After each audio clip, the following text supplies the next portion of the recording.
Amigos telespectadores da Rede Vida de Televisão e do programa Páginas Difíceis da Bíblia. Diácono Albérico, estamos de volta. Estamos Estou de volta. sendo claro? Bem claro, apesar do conteúdo ser denso, né? Sempre um gostinho de quero mais, de aprofundar mais. Essa é a verdade.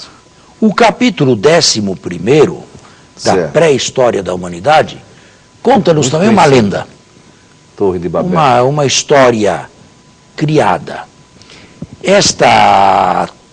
A origem desta Torre de Babel parecem ser torres sigurates que viam os exilados em Babilônia. O senhor falou Sicurates? É, a terminologia lá, técnica, Certo. clássica.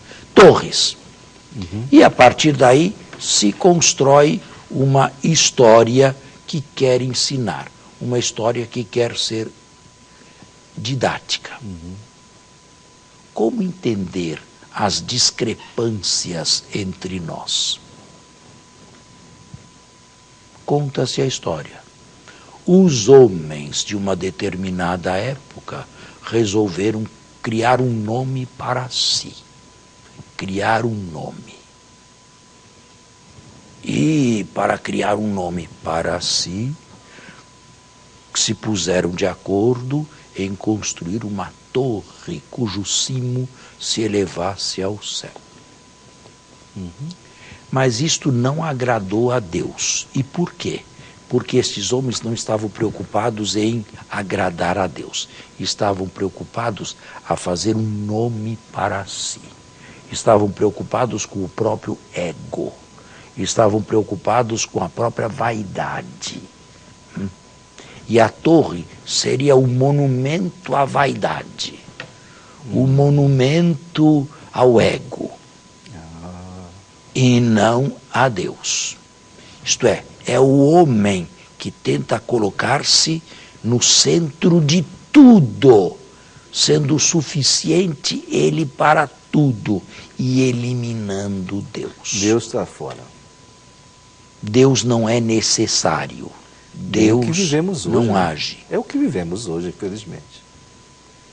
Então, o texto legendário nos diz que Deus abre a janela do céu, vê esta tentativa e diz: basta, chega, Vou confundi-los. vou confundi-los. Desce e confunde as línguas. Agora, esta confusão das línguas deve ser entendida. Não é eu falar português e o senhor falar alemão. Não é isto a confusão das línguas. Porque eu posso estudar alemão e o senhor pode estudar português. Nós podemos não nos entender na mesma língua. Falando uma mesma língua, nós não nos entendemos mais. E o autor queria mostrar a causa destes desentendimentos entre os seres humanos. E os desentendimentos entre nós são coisas de todos os tempos e de todas as épocas. Não aprendemos a falar a mesma língua. É muito mais profundo do que línguas estrangeiras. Não é preciso multiplicar línguas estrangeiras. Se pode ser incompreensível um do outro falando a mesma língua. Basta uma ação: eliminar Deus e procurar erigir um monumento à própria vaidade, ao próprio ego. Isto fica interminado, isto acaba, isto desaba, e estas pessoas não se entendem mais. O que aconteceu com Hitler? O que aconteceu com Stalin? O que acontece com estes que querem erigir um monumento a si? Em todas as épocas, em todos os tempos. Um monumento à própria glória, um monumento à própria vaidade. Ser o único, ser o principal. Pronto. A história nos diz qual é o fim dessa gente. Está vendo? Isso é bem o contrário de... Não quero aqui mudar de assunto, mas é um contrário de Pentecostes, não? Eu sei que eu dei um salto aí, mas fazer esse contraponto seria interessante, não? Não sei se o texto permitiria este, mas a liturgia sim permite, porque vai além da exegese. Lucas não quer dizer que... Se bem que a mesma fé faz com que nós nos entendamos no essencial. E a mesma fé é vivida em todos os países. Isso. Não falamos a mesma língua, mas professamos a mesma fé. De certa maneira, a fé única em Cristo vem, de alguma maneira, suprir e solucionar o problema de Babel. Porém, fica em aberto o texto. Lupus in fábula. O leitor que entre no texto e o leitor que busque a sua parte no texto. Aonde está ele? Ele está construindo, ele é construtor. O que é que ele está construindo? Para quem ele está construindo? Com que intenção ele está construindo? E aí ele pode, de certa maneira, antecipar o final da sua construção. Hitler poderia prever o fim que ele teve? Sim e não. Stalin poderia prever o fim que teve? Os ditadores de turno, de todas as épocas, poderiam prever o fim que tiveram? Aqueles que em todas as épocas desejaram construir um monumento à própria vaidade. Napoleão, por exemplo, poderiam prever o fim que teve? Ele, prisioneiro na ilha de Santa Helena, no Atlântico Sul. Está aí. Nunca enxerguei esse texto por essa ótica. Poxa, muito bom. Agora, chegamos ao fim daquilo que normalmente se conhece com o título de pré-história da humanidade. O autor teve pressa em ligar o primeiro ser humano, através de Noé e da sua descendência, sem Cã e Jafé, a Abraão. Sem se preocupar com o real começo deste mundo. E mostrou por que Deus criou o mundo e que queria Deus ao criar o mundo. Só que não chegou ao fim. O que Deus queria ao criar o mundo vai se iniciar na história patriarcal. Trazer um povo para si e fazer aliança com este povo, para que este povo fosse o seu povo e ele fosse o seu Deus. E aí nós deixamos o capítulo 11 e passamos já num salto astronômico para as origens, ao menos as origens remotas e assim pensadas, de Israel, com Abraão, Isaque e Jacó. Perfeito. Bem, está claro até aqui? Está claro, claríssimo. Alguma pergunta até aqui? Não me ocorre nenhuma pergunta.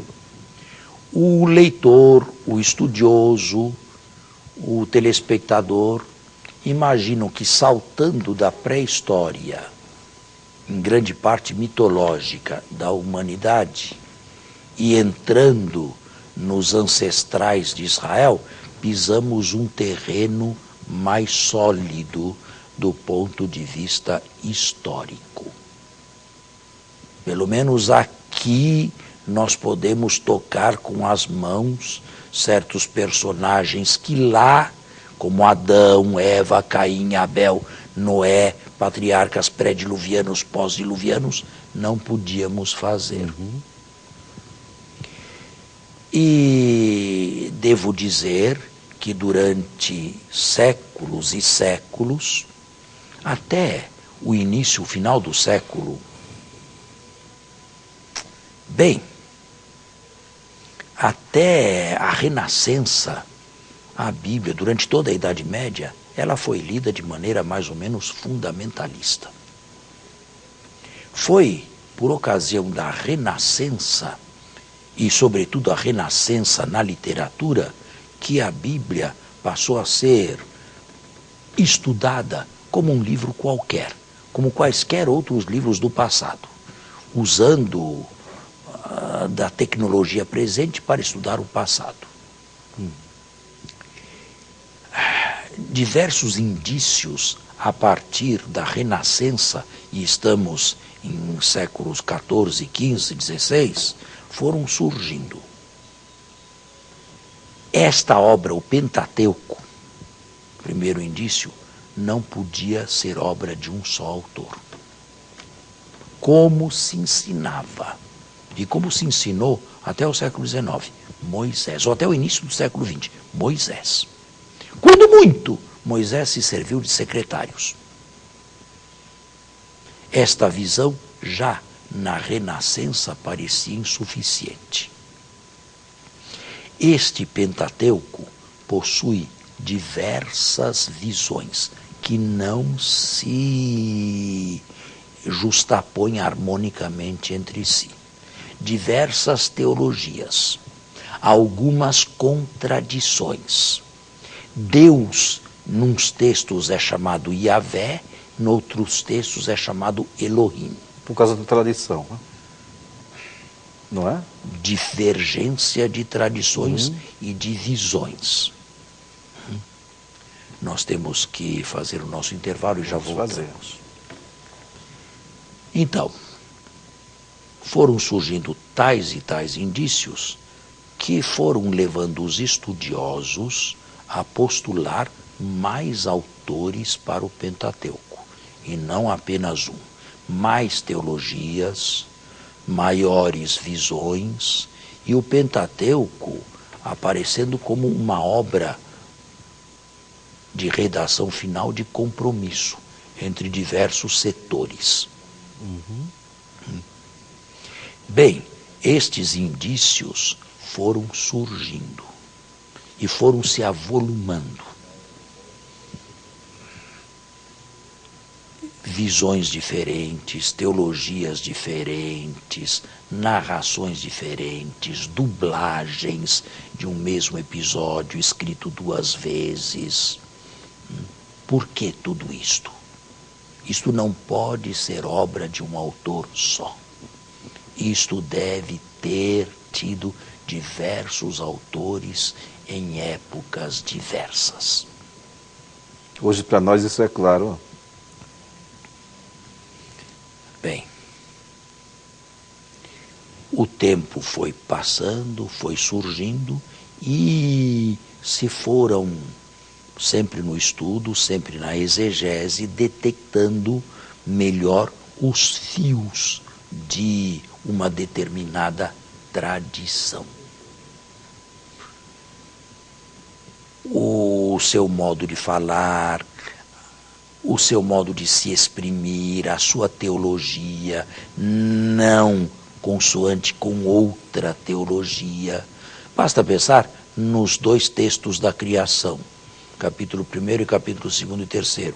Por que relatar a criação duas vezes, de maneira tão diferente uma da outra? Um mesmo autor faria uma coisa destas? Não.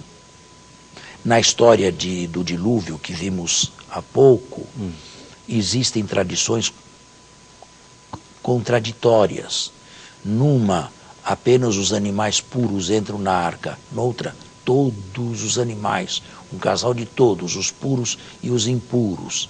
Como explicar essas discrepâncias todas? Isso não pode ter sido obra de um só. Pois bem, para simplificar e não complicar, é claro que com o tempo foram surgindo algumas tradições, ou diversas tradições se foram impondo ao mundo dos estudiosos dos séculos XVII e XVIII. A coisa explodiu no século XIX, com um alemão famoso chamado Julius Wellhausen, que, estudando o Pentateuco na sua língua própria, o hebraico, e dirimindo ou distinguindo as tradições, percebeu 4 grandes tradições na época independentes e que no final convergiram para se realizar um volume ou uma obra de compromisso, com as 4 juntas. Ele vislumbrou uma tradição bem viva, bem profana, onde se contam histórias profanas, não religiosas, onde Deus aparece antropomorficamente, uma teologia mais antiga. E a esta tradição deu o nome de Javista. Do Sul, hein? Javista do Sul? Mas vamos com calma. Certo. Vislumbrou outra onde Deus é visto de maneira mais transcendente. Não fala com Adão e Eva como eu estou conversando aqui, com o Senhor e com os telespectadores. Fala em sonhos ou através de outras pessoas. Salva-se mais a transcendência divina. Chamou esta tradição de tradição eloísta. Uma terceira tradição lhe pareceu muito consoante com as rubricas, com os objetos de culto e com o modo de culto, e a chamou tradição sacerdotal, Priester Codex. E o Deuteronômio ficou uma tradição à parte, a tradição do Deuteronômio. Deu nome à tradição javista J, deu nome à tradição eloísta E, deu nome à tradição sacerdotal P, do alemão Priester, Priester Codex, e D para o Deuteronômio. Faltava fazer uma coisa, datar essas tradições. E num segundo momento, Julius Wellhausen, mas já tinha havido alguns antecedentes antes dele, que eu não quero aqui mencionar para não demorar muito nesta questão e não complicá-la demais. Já havia antecedentes de tradições antes dele, mas ele é conhecido como aquele que, de certa maneira, chegou ao fim, chegou a uma primeira conclusão. Faltava datar estas tradições. Ele datou a primeira da época de Salomão, da corte de Salomão, no século X antes de Cristo. A segunda, ele viu semelhanças entre ela e a pregação profética, e a datou da época profética do século VIII antes de Cristo, sobretudo no reino de Israel, do norte. A terceira, a sacerdotal, ele a datou do final. Para ele era menos importante. Aqui engessa tudo. Aqui dá leis para tudo. E a colocou no exílio. Século X, século VIII e século VI. Agora, e o Deuteronômio do século VII. Fazendo isto, Julius Wellhausen criou um problema histórico fora do comum. Por quê? E até então, inimaginável. Porque se as primeiras tradições que falam de Abrão, Isaque e Jacó são do século X, e se esses patriarcas eram na época colocados no século 17 ou 18 a.C., entre a vida de Abrão, Isaque e Jacó e os primeiros textos que falam desses personagens, corre a beleza de 700 anos. Na melhor das hipóteses. E como explicar que uma tradição sobreviva 700 anos sem nenhuma escrita e sem nenhum controle.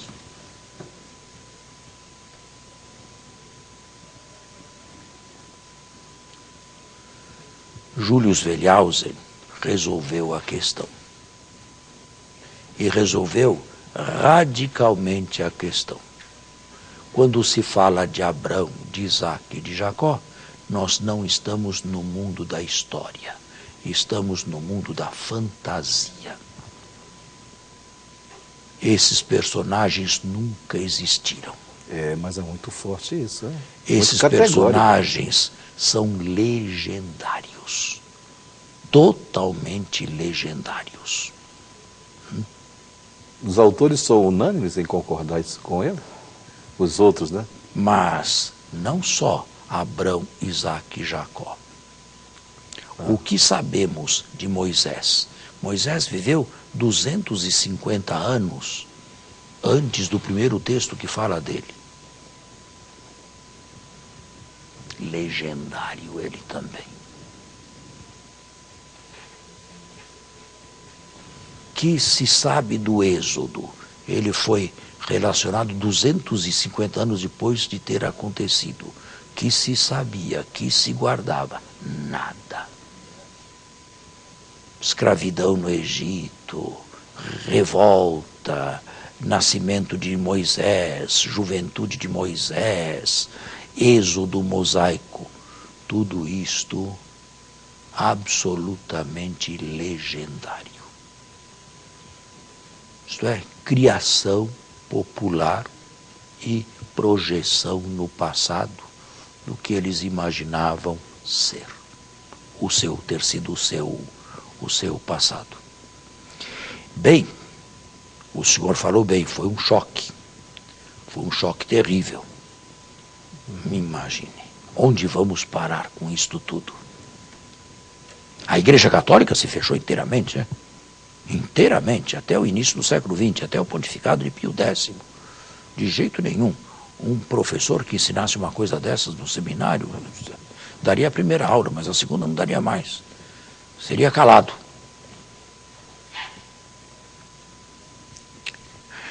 Houve reações? Claro que houve. E dentre essas reações surgiu, sobretudo, a famosa escola americana. Entre a Primeira e a Segunda Guerra Mundial, entre as duas guerras do século XX, houve um período muito fecundo para a arqueologia no Oriente Médio. É muito simples. Era só o senhor pegar um livro de história escrito nos anos 20 da nossa era, nos anos 20 do século passado, no século 20, nos anos 20, nos anos 30. O que sabiam eles do Egito? Nada. O que sabiam da Suméria? Nada. O que sabiam de Babilônia? Nada. A não ser talvez o nome. Por quê? Porque a história não se inventa. História se faz, e se faz através de documentos. E se a documentação é fraca, ou se a documentação é parca, ou se a documentação é inexistente, não se faz história. Bem, com os trabalhos arqueológicos do período entre 1920 e 1940, diversas civilizações vieram à tona. E temos grandes nomes americanos que estiveram presentes a isso. Albright, Bright, Miss Kenyon e outros tantos. E com a novidade que surgia do passado, quiseram reescrever a história. Mas o nosso tempo se esgotou. Que pena, padre, que pena. E então essa reescritura da história fica para a próxima vez. Próximo programa. Imaginando que o programa seja no horário. Sim, sim. Vamos acreditar. Tá bem? Então, até lá. Muito obrigado. Até o próximo domingo, com a bênção e a graça de Deus.